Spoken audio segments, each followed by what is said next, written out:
Hi, I'm Morgan Wick with GuitarControl.com.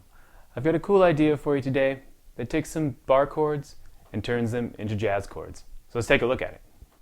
So for this idea, we're going to be taking a 4-chord progression in B minor. Let me show you those chords. So it's a B minor bar chord at the 7th fret. So you're barring all the way across with your first finger at the 7th fret, and playing the 9th fret on the A string and the D string, B minor chord. If you know bar chords, you'll know that shape.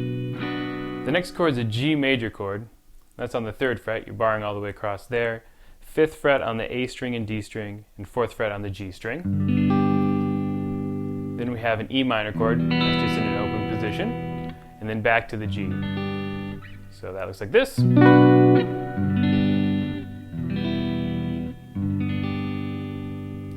What we're going to do is make these chords a little bit more interesting by adding a 7th to them. A standard triad, like these chords are, is a 1st, a 3rd, and a 5th. So if we're talking about the B minor, it'd be a B, a D, and an F sharp. Now what we're going to do is add a 7th into there and make this a B minor 7 chord.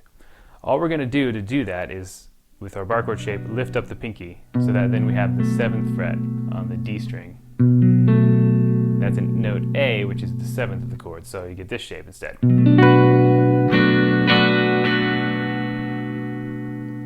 Now on the G chord, we're going to make this G chord a G major 7, and that means taking the note on the 5th fret of the D string, the G, and moving it back 1 fret to the 4th fret.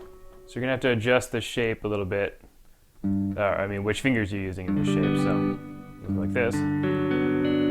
Get that major 7 in there. Now with the E minor chord, it's going to be just the same as the B minor chord. We're going to lift up the D string. So we got open strings all the way across except for the 2nd fret on the A string. And that's an E minor 7. And then back to this minor 7 there. Or major 7, G major 7. So one last thing we'll do here is to make these shapes a little bit more interesting, is we're actually just going to cut out the A string and the high E string on all 3 of these shapes that we just worked on. So here we'll cut out the A string, high E string, and we'll get this. 7th fret on the low E string, D, G, and B strings. Instead of barring it, actually finger this one with all 4 fingers. It's just the way that feels natural for me. If you like doing it with the bar, that works as well. Now our G chord will have this shape. 3rd fret low string, 4th fret D string and G string, 3rd fret B string. On the E minor one, we'll have all open on the E, D, G, and B strings. And then back to the G chord shape. So these shapes like this.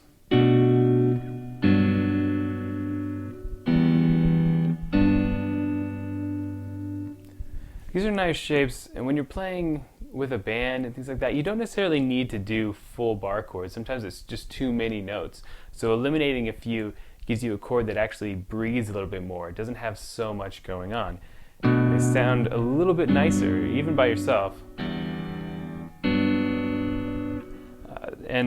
So let me show you what I did at the beginning of the video, which is just a little riff I based off using these chords. So we'll start here on this first chord. We're just going to play the low E string, G, D, and G strings, hit it, and while those are ringing, pick the B string, so. And then jump down to the G chord, but not playing the B string, so just playing the low E string, D, and G strings. So far we've got this. And from here we'll go to our E minor chord, and I'll do just what I did with the B minor chord. So picking the 3 bottom strings of this shape, and then picking the B string. So here we go. And then to the G shape with all 4 notes. What you get is a little melody in there too. So our top line of this goes. You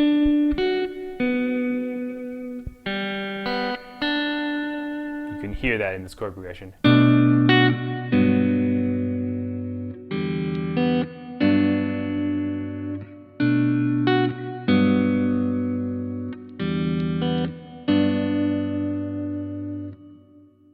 Hope you enjoyed that idea. You can check out the tabs below. I tabbed out all the different chord variations and also the little riff I did at the end. If you like this idea, I'd recommend taking some bar chords that you're familiar with, adjusting a few notes, and seeing if you can come up with some chords that sound a little more interesting. And if you like this idea, remember to subscribe to Guitar Control for more cool content, and I'll see you guys next time.